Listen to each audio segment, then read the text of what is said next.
दोस्तों, आज की बहुत बड़ी खबर है कि इजराइल ने ईरान की एक गैस फील्ड जहां से गैस निकलती थी उस पर बम मार दिया। ये साउथ पार्स।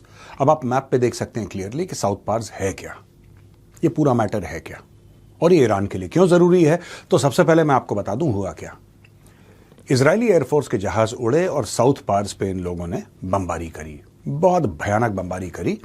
ईरान हिल गया क्योंकि अभी तक डोनाल्ड ट्रंप ये कह रहा था कि देखो यार, मैंने ना यहां बमबारी करी है, यूएस एयरफोर्स ने यहां बम गिराए हैं, लेकिन हमने इनका एनर्जी इंफ्रास्ट्रक्चर बर्बाद नहीं करा, तबाह नहीं करा।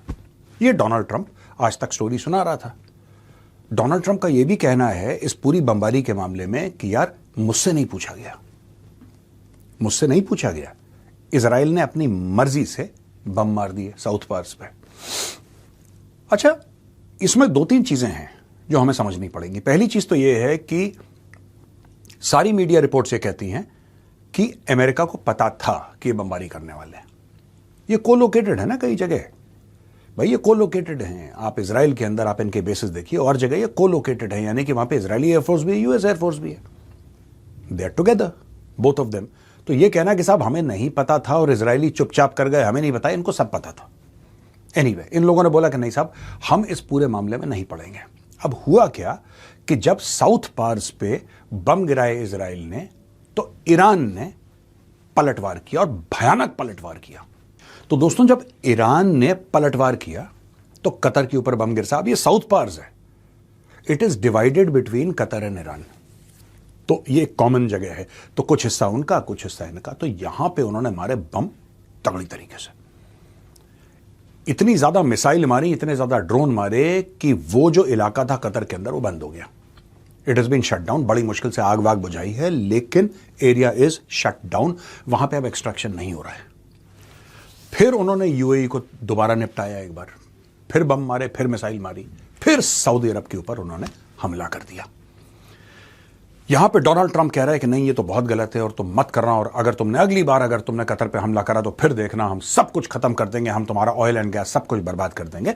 वही डायलॉगबाजी डोनाल्ड ट्रंप की। अच्छा, ये सारी की सारी बातें चल रही हैं। इसमें दो तीन बहुत इंटरेस्टिंग चीजें हो गई जो मैं आपको बताना चाहूंगा।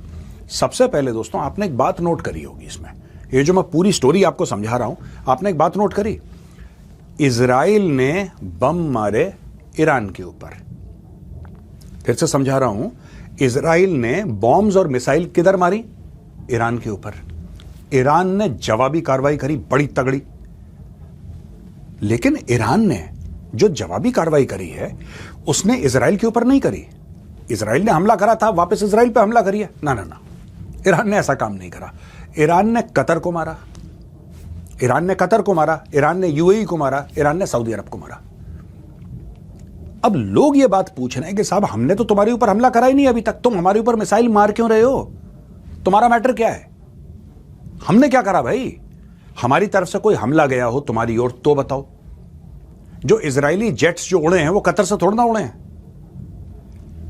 हमारी कोई ऐसी चीज हुई हो जिसकी वजह से तुम्हारे ऊपर। अब ये कह रहे हैं कि साहब हो सकता है कि आपका जो हवाई मार्ग है उसका इस्तेमाल किया हो, इसलिए हम आपको गिल्टी मानते हैं, क्योंकि भाई अगर इजराइल से जेट आए तो जाहिर सी बात है they would have come over. आप रोक थोड़ा ना सकते हो इतना किसी को। लड़ाई का माहौल है, अमेरिका अगर प्रेशर डालेगा तो सऊदी अरब 4 बार हां बोलेगा, 4 बार हां बोलेगा। इसीलिए मैं कह रहा हूं अमेरिका को पता था, अमेरिका को पता था। अब डोनाल्ड ट्रंप सबके सामने बच्चा बन रहा है, मासूम बन रहा है कि नहीं साहब मुझे नहीं पता, उसको पक्का पता था। अब ईरानियों ने क्या करा कि इन्होंने पकड़ के सबके ऊपर बमबारी कर दी। यहां पे अमेरिका ने फिर धमकी दे दी ईरान को कि इस बार हम सब कुछ बर्बाद कर देंगे तुम्हारा, फिर तुम ये देख लेना वो देख लेना। यहां पे ऑयल एंड गैस के जो दाम है दोस्तों वो बढ़ रहे हैं। पहले प्रॉब्लम क्या थी, अब मैं आपको बताता हूं। प्रॉब्लम ऑयल एंड गैस की किस तरीके से डेवलप हो रही है और ये एक अलग लेवल पे जा रही है, मैं आपको बताता हूं। पहले तो ये था कि साहब हम स्ट्रेट ऑफ हॉर्मुज को ब्लॉक कर देंगे, जो कि आज भी ब्लॉक्ड है, हम उसको ब्लॉक कर देंगे। और अगर हम स्ट्रेट ऑफ हॉर्मुज को ब्लॉक कर देंगे तो ऑयल एंड गैस जो है फिर वहां से निकल के जा नहीं पाएगा। फिर ईरान जिसको परमिशन देगा उसी का ऑयल एंड गैस निकलेगा, बाकी किसी का नहीं निकलेगा। तो ये जो पूरा इलाका है इसको हमने ब्लॉक कर दिया है, लिहाजा पूरा का पूरा कंट्रोल ईरान के पास है। तो फिर आप ईरान को फोन करिए कि साहब, जैसे इंडिया ने करा, इंडिया ने ईरान को बोला यार हमारी आपसे तो कोई दुश्मनी है ही नहीं, हमारा आपसे कोई वही नहीं है, मैटर ही नहीं है आपका, आपका जिसके साथ है उससे लड़िए, हमारा तो सामान आने दीजिए। उन्होंने बोला ठीक है साहब, आप दोस्त हैं, कोई बात नहीं, आप ले जाओ। एक तो ये मैटर है, लेकिन इस मैटर के बाद भी और स्ट्रेट ऑफ हॉर्मुज को इतने समय तक, स्ट्रेट ऑफ हॉर्मुज कभी इतना ब्लॉक नहीं हुआ दोस्तों इन द पास, पहले ब्लॉक हो चुका है लेकिन इतना नहीं हुआ जितने सीरियसली इस बार ब्लॉक हो गया है। तो बोला कि साहब ये सब जो चीजें हो रही हैं इससे तो ईरान के ऊपर बमबारी नहीं रुक रही, तो एक और काम करना है फिर हमने। ईरान का पैसा कहां से आ रहा है, ईरान के पास असला बारूद कहां से आ रहा है? कुछ ईरान खुद बना रहा है जिसके ऊपर अमेरिका ने बम मारे, इजराइल ने बम मारे और काफी हद तक ईरान की कैपेसिटी जो है वो खत्म कर दी। लेकिन क्या ऐसा हो सकता है कि चाइना और रशिया उसको हथियार भेज रहे हो? Is it possible? Yes it is possible. अच्छा, मानिए कि चाइना उनको हथियार भेज रहा है, मैं एक एग्जांपल ले रहा हूं, रूस को अलग करते हैं क्योंकि रूस अभी यूक्रेन के साथ टिका हुआ है। अगर चाइना उनको ड्रोन दे रहा है, चाइना उनको मिसाइल दे रहा है, हाइपरसोनिक मिसाइल दे रहा है, बैलिस्टिक मिसाइल, क्रूज मिसाइल, जो भी कुछ दे रहा है, तो उसके एवज में चाइना को पेमेंट जाएगी, जाहिर सी बात है। ईरान डॉलर तो दे नहीं सकता, ना वायर ट्रांसफर कर सकता है, वो सब बंद है, तो ईरान कैसे देगा फिर? ईरान क्या दे रहा है चाइना को? तो अब बात यह आती है कि चाइना को तेल की जरूरत है, ईरान तेल से पेमेंट कर रहा है, यानी कि हथियार दो तेल लो, ये सिस्टम चल रहा है बार्टर का। ये एक लॉजिकल तरीका है सोचने का, राइट? ये एक, this is one logical way of thinking that how is Iran paying back, Iran is giving oil. अच्छा, अगर आप ईरान का ऑयल इंफ्रास्ट्रक्चर ही आप खत्म कर देते हैं, जैसे कि साउथ पार्स, माना कि आपने साउथ पार्स को ही उड़ा दिया, आपने ईरान की ऑयल फील्ड्स को ही उड़ा, ये पहली बार नहीं है जब इजरायली ईरान के ऑयल इंफ्रास्ट्रक्चर को टारगेट कर रहे हैं, पहले भी कर चुके हैं 4 दिन पहले, ये फिर कर रहे हैं, राइट? तो दोस्तों, अगर आप ईरान का ऑयल एंड गैस बंद कर देंगे तो फ्री में तो चाइना किसी को हथियार, फ्री में खुद को नहीं देगा हथियार China. China is a very money minded country, they will not give you weapons, they will not give you anything free of cost, everything has a price tag attached. It could be deferred gratification, कि हम आपको आज हथियार दे रहे हैं, कल आप हमें तेल दोगे, यह भी हो सकता है। लेकिन कल किसने देखा है? यहां पे तो रोज उनके जो सीनियर मंत्री हैं, कैबिनेट वाले हैं, इंटेलिजेंस चीफ्स हैं, सब मारे जा रहे हैं। तो आज किसी ने साइन करा, पता लगा वो कल निपट गया। तो चाइना कहती है साहब कि जो दे रहे हो अभी दो, और जो हथियार लेने अभी लो, कल परसों के ज्यादा लंबे चौड़े वादे ना करो, जब तुम जिंदा ही नहीं रहोगे तो वादा कौन पूरा करेगा? पता लगा पूरी सरकार पलट गई, आगे से कुछ और डिस्पेंसेशन आया, उसने बोला भाई तुम कौन, हम तो नहीं मानते, हम नहीं मानते।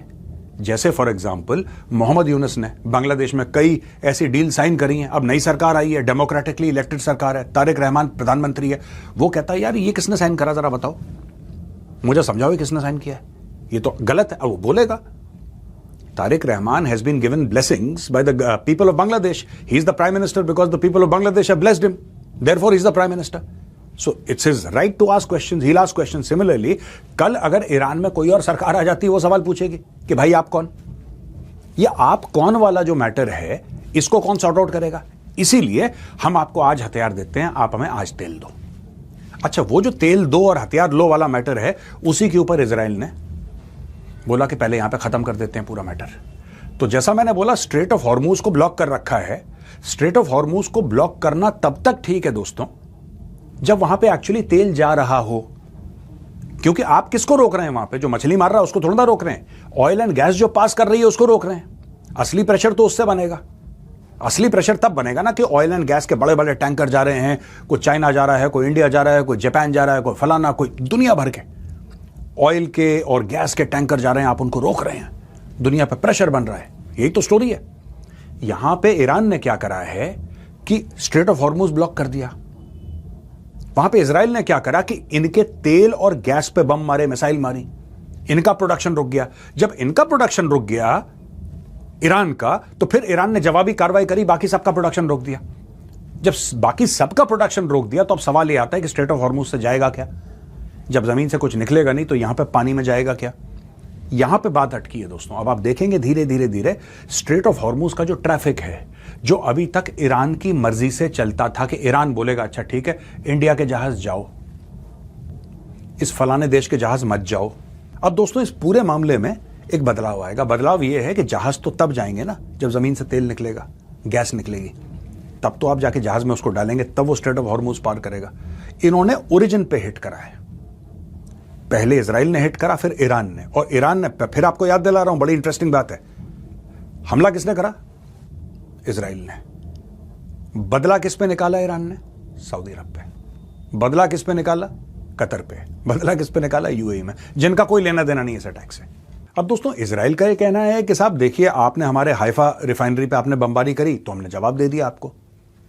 आपने हाइफा पे बमबारी करी, हमने आपको जवाब दे दिया। लिहाजा अगर आपको लड़ाई लड़नी है आप लड़िए, अगर आप हमारे ऑयल एंड गैस को हाथ लगाएंगे तो हम आपके ऑयल एंड गैस को हाथ लगाएंगे। ये इजराइल ने बोला है।